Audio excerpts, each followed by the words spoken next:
pretty much they trying to make my confidence low so I can fall out, you know, low self-esteem. But that's what they're how does it says they're reprobate unto every good work. Like, you should have let me alone. You shouldn't have said that. You shouldn't have been trying to knock something good out of the way. That's what it means when you're being reprobate.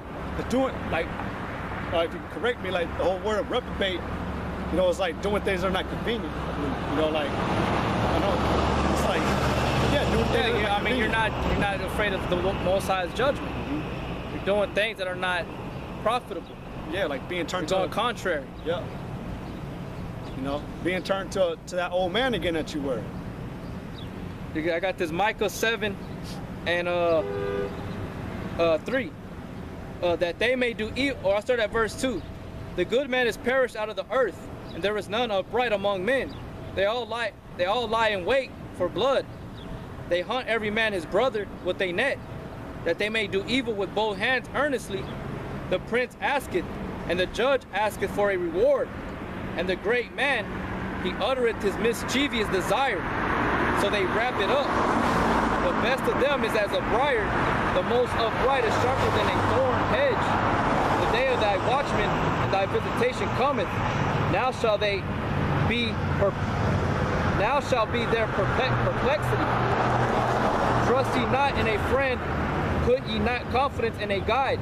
Keep the doors of thy mouth shut from her that lieth in thy bosom. Right, you know, and that even brought to mind, man, there's a thing, me and the brother, we talked about it a long time ago, about these 2/3, how, or no, the spirits, you know, these demons, wicked spirits that are out in the world, how, you know, these demons, man, they love, yeah, they play their part on the nations, you know, they're meant to be on the nations, but when it comes to an Israelite, you know, or a 2/3, or even at that, a man of the Lord, these demons, they love trying to get onto an Israelite because we were the ones who were given this law, you know. So that's why, like, when it says right there, like they love to say they're mischievous, or they wrap up their mischievous. I don't know how to say it the right way,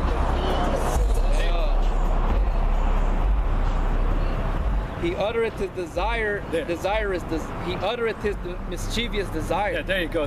He uttered his mischievous desires, you know, and that's what these demons, they love to do. Those are those demons, man. They're trying to get us out of the truth, you know. But that's why we can't trust in no friend, man. We can't trust in a man.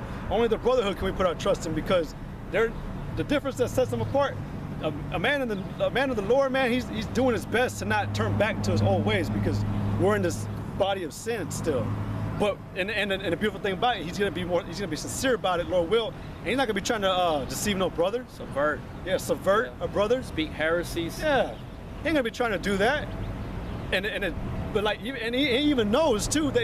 And we know that we're in these bodies of chains, man, and that our flesh, it's gonna be like Satan's gonna try to get on, and be like, just try to make his flesh work against him and subvert him. But that brother's gonna fight. A man who's in the truth is gonna fight that temptation, because he knows it's Satan trying to work through him, you know? Which just shows, all in all, nobody's exempt. We gotta get our chastisement, so we're gonna be susceptible to all these temptations that we were in the world, but there's gonna be some we're not, but more others, you know?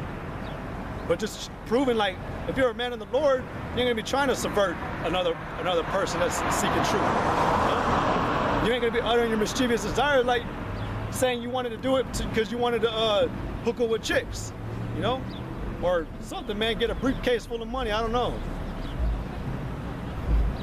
Yeah. Like all you need is that $1 million. Yeah. 1 Peter chapter 4 verse 12. Beloved, think it not strange concerning the fiery trial which is to try you, as though some strange thing happened unto you. But rejoice in so much as you are partakers of Christ's sufferings, that when his glory shall be revealed, you may be glad also with exceeding joy. There you go. And what did we read? What did we read out earlier in was it Ecclesiasticus? I always mix some Wisdom of Solomon and Ecclesiasticus, where it said that the righteous shall shine as sparks. The wisdom of Solomon. Wisdom of Solomon. But they said that they're going to run to and fro like sparks and shine. And only the elect, that's our reward. That's why it's an exceeding joy, man. Can you imagine, real quick, can you imagine what it's going to be like when you get that first spiritual power in this kingdom? If you get that spiritual power, you're trying to get out through a troop, and all of a sudden you just jump up 500 feet in the air and you jump away. You know, you can't. And I brought this to the brother's mind because I've been thinking about it a lot. But to you brothers now, to the reward that we're gonna get in the kingdom, can you imagine, man? It's sweet. Can you imagine that first dinner, that first drink, that first bite of food you're gonna get when you sit with your house shine all those brothers? You know? Can you believe that, man? I mean, there's gonna be tears. That food's gonna be real. You're gonna be in the presence of Yahweh Shai. You might even eat that one little, that one grape. It's gonna give you that, you're gonna feel the energy. You know what I'm saying? It's gonna be filled with everything. You know, everybody's trying to take these protein shakes, all these energy drinks and shit like that, all these supplements. But you know, that one grape or that one pomegranate, you know, or that one strawberry is gonna be enough. That's good enough for a whole week, you know, maybe. No? And me and his brother were talking about it when we were done with last week. Like, what if, like, I don't know how it's gonna work. Maybe, like, we're gonna be riding outside on our horse or something. It's gonna be like a spiritual or shield around us where we're not hot or cold. We're just the right temperature, you know. But like when we leave our part of the land where our slaves are, it's gonna be all hot for them, you know. You can't even comprehend the things that are coming, man. Like that's our exceeding joy, man. That's where Yahweh Shai said, fulfill you my joy, man, and let you be glad, man. Yahweh Shai is gonna give us a beautiful reward, man. You know, like the scripture saying, Matthew, for forsaking all these things in this time, you're gonna receive 100-fold in that time. You're gonna be rewarded so many things. The scriptures tell you, I believe it's Malachi, where it says that if the Lord were to give you a blessing and He gives you another one, you wouldn't have no room for it. You know. Now I believe what I've been told by the brothers, how like there's gonna be, we gonna enlarge thy borders. Meaning we're gonna be on different planets because each man's gonna have his own mansion planet. You know, because we're not such great substance. One man's gonna have his own nation out of his own line. On top of that, you have a bunch of sheep and oxen and possessions he wanted. You know, it's gonna be beautiful. And comparing it to now in America, man, you know, if we were to move the camera right now, man, and we showed you how it looks right here, there's nothing but a dirt path, a bunch of ants under us, nasty ass bundleweeds. Getting bit by mosquitoes. I know, we have big ass hornet over here. Big old mosquitoes biting us. I got bit up real bad last week, but point is, man, this ain't shit, man. This is doo-doo, man. For that, I know this is fucking hell, man. Compared to what man, this ain't even nothing compared, man. This is the lowest form of glory ever. This is 1 Corinthians 2:9.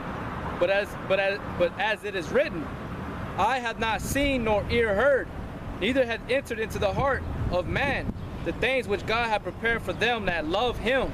And I remember breaking it down on that scripture, you know, where it goes deeper. Like, can you imagine? The brother Amos Shabala said it. He said that, you know, you can't imagine, you know, a world where a woman's in order to where you could be like, you come here, and she don't say nothing. You tell one of your servants, get her, and bam, she's right there, man, immediately, and she's there ain't no look, there ain't no rolling of the eyes. Yep. There ain't no popping of the lip. There ain't no talking back. You know, that shit's that shit pisses me off, man. Hey, there was a show, a TV show, a reality show, whatever, not reality, but a broadcast where this dude was being tested. This dude was taking his chick took him to court or whatever to polygraph to see if he was lying and cheating and all that. But found out the test, he was telling the truth. But he made the chick, he goes, kiss my foot, kiss my shoe. But the chick, she went like that. She goes, I'm too glorious for that. She stood up and walked away. There ain't gonna be none of that, man. You're gonna be able to enjoy your kids. You're gonna have a bunch of kids. Man, you're gonna have good food. That's why I know the scripture, the brother earlier, I don't remember what book it was, but he said, but the scripture said, but we have passed from death unto life. That's when we're gonna really pass from death into life, man, because we're in bondage right now in captivity. We're dead, you know, but in the kingdom, we're gonna be alive again, man. They ain't gonna have to listen to these unrighteous decrees.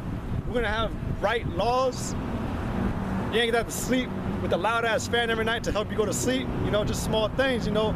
It's gonna be in harmony. That's the word, man. Everything's gonna be in harmony, like you said in Isaiah, where the baby's gonna be able to play in the serpent hole, and the lions gonna deal with the sheep. All things, especially with Israel, the animals are gonna be at peace with Israel. all creation is going to be at peace with the nation of Israel. And then we're going to have the nations subject to us. You know, like it also says that the possessor, they who were possessed shall now possess the possessor, possess their possessors, and take their spoils.